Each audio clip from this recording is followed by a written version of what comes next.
Hey everyone, this is Ross from CryptoCrane. Today I'll be showing how to set up the recently released AntMiner L3 Plus Litecoin miner from Bitmain.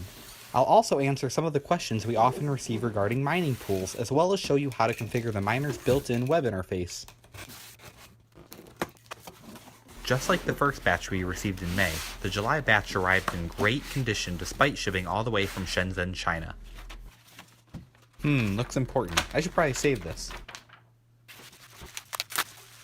Whoa! So shiny.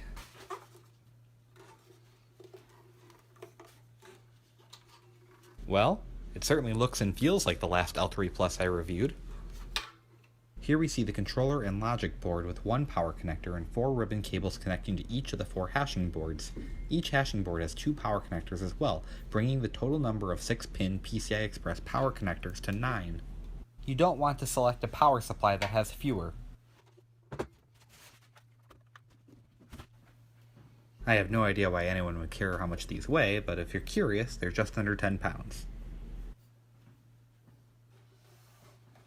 Selecting the right power supply is extremely important. I've chosen to use the brand new APW3++ power supply from Bitmain, which has 10 power connectors and was specifically designed for the L3 Plus.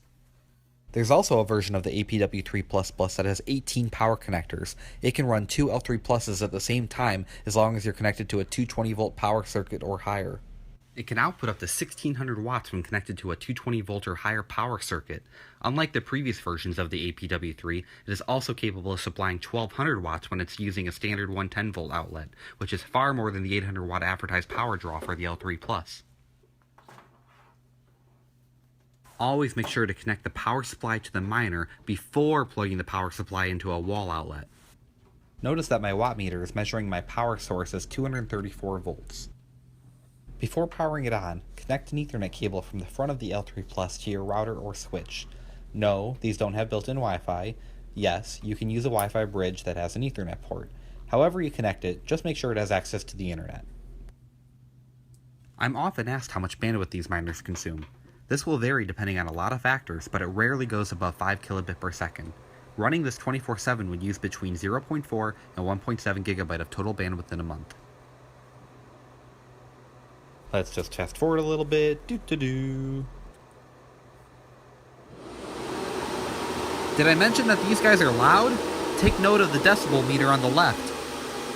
During the startup sequence, the noise level easily reaches decibel levels into the high 70s, but quickly drops to around 70 decibels after it actually starts mining. Though still loud, the L3 Plus actually sounds noticeably quieter than the AntMiner S9 series. Like most previous iterations of the AntMiner series, there are dual 120mm fans that dynamically adjust speed depending on the internal temperature. The front fan is for intake and usually runs at 3500 RPM, while the rear exhaust fan typically rotates at a slower 2200 RPM. Notice that the miner starts ramping up the power just after the 2-minute mark as shown by the watt meter to the right. It's amazing how powerful and efficient these guys are. Each of the 4 hashing boards contains 72 custom ASIC chips that can each hash at 1.75 megahashes per second. To put into perspective just how mind-boggling fast this is, one would need roughly 500 ultra-high-end GPUs to mine Litecoin or other script-based coins as fast as the single L3 Plus. It's kind of funny having more hashing power sitting on my dining room table than a data center-sized mining farm.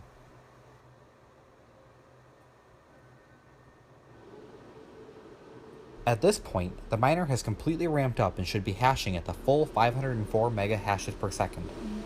Using this power supply in a high voltage circuit, the power load appears to be maxing out at around 750 watts. That's a full 50 watts better than the 800 watt requirement Bitmain advertises. This is unexpected since my first L3 Plus review using the APW5 power supply showed that the miner needed the full 800 watts.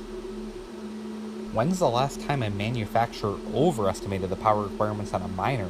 I'm pleasantly surprised to say the least. We'll have to do some testing to determine the reason for the increased power efficiency in a moment. Due to the capacitors inside of the power supply, you'll notice that the fan will keep spinning for a while even after disconnecting the power. To show that the APW3++ can support the L3 Plus while using a standard US power outlet, I'm going to switch the input from my high voltage circuit to a regular outlet in my home. As you can see on the watt meter, the screen is showing 122 volts.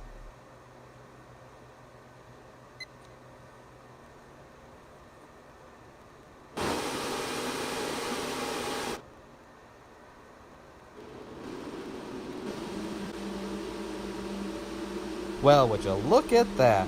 Using the same power supply in a regular 110 to 120 volt circuit requires the full 800 watts.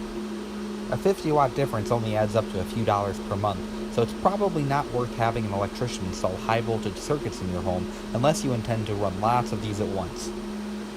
So far so good. Hooking it up has been easy, but now we need to configure it. To find the IP, you can either log into your router directly and view the list of connected devices, or you can use one of several free network scanning tools, such as this tool called Advanced IP Scanner. There are dozens of different network scanning apps available, and some are even available from your phone. I've linked to the one that I've used in the description for reference. After the utility has finished scanning your network, it will show you a list of all the devices it found. Look for the one called AntMiner and note the IP address. Next, open your web browser and type the IP address into the address bar. Please note that you can only reach this IP address while you're on the same network as the miner. The default username and password are both root. The first thing that we'll want to do is go to the miner configuration tab. Here we'll enter our pool information. If you haven't joined a mining pool yet, there are some things you need to know. First, a mining pool is just a group of miners that collectively work together to solve a block on the blockchain. Each miner gets paid a fraction of the block reward proportional to the amount of work one's miner submitted. Second, there are so many pools out there that I couldn't possibly hope to cover them in this video. Instead, I'll focus on some of the high-level decisions you'll need to make.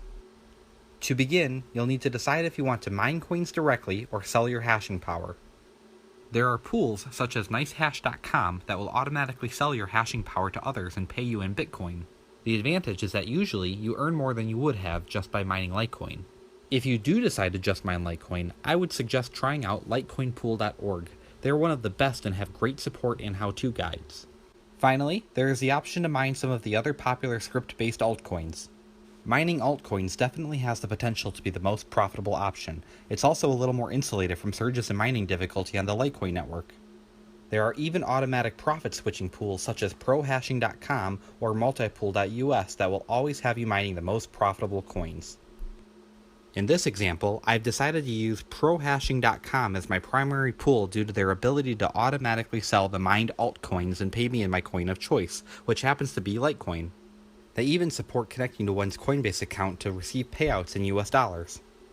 Once you've finished entering all of your pool and worker information, click the Save and Apply button. The mining engine will restart and begin using the new settings. On the Advanced Settings tab, you'll notice options for changing the frequency that the ASIC chips run at. The default is 384 MHz. If you select a higher value, you will void your warranty. Proceed at your own risk here. The Miner Status tab will show the miner's real-time hashing speed and average hashing speed since startup. You'll also notice that it shows the pool health status and information about the ASIC chips themselves. It's important to note that the temperature sensors on the ASIC chips are known to not be very accurate. It's not uncommon to see a wide temperature variance between different sensors. 10 hours later, the L3 Plus has been happily mining away without me having to pay any attention to it. It appears to have reached an average hash rate of 500 megahashes per second, which is slightly lower than the 504 megahashes per second advertised, but well within reason. To verify that my decision to mine the most profitable script-based altcoins was indeed the best option, I decided to run a test. For 24 hours, I ran this L3 Plus on prohashing.com's auto profit switching pool and set it to convert everything to Litecoin. At the same time, I set another L3 Plus to mine Litecoins directly with litecoinpool.org.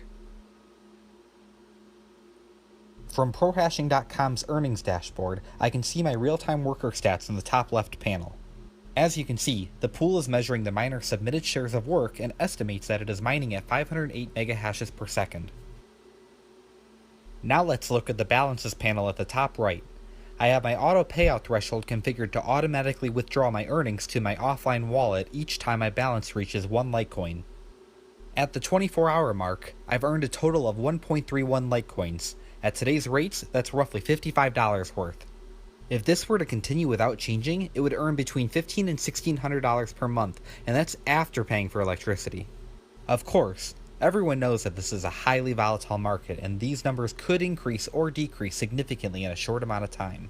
Let's go see how well our other L3 Plus has done.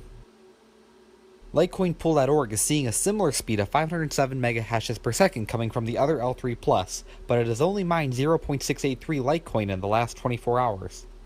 It would have done a little better if I had chosen to sell the hashing power at nicehash.com, but this test proves that mining other script-based altcoins are currently the most profitable mining option for the L3 Plus by a significant margin. Needless to say, the powerful combination of profitability and limited availability has made the L3 Plus one of the most sought-after mining devices of the year.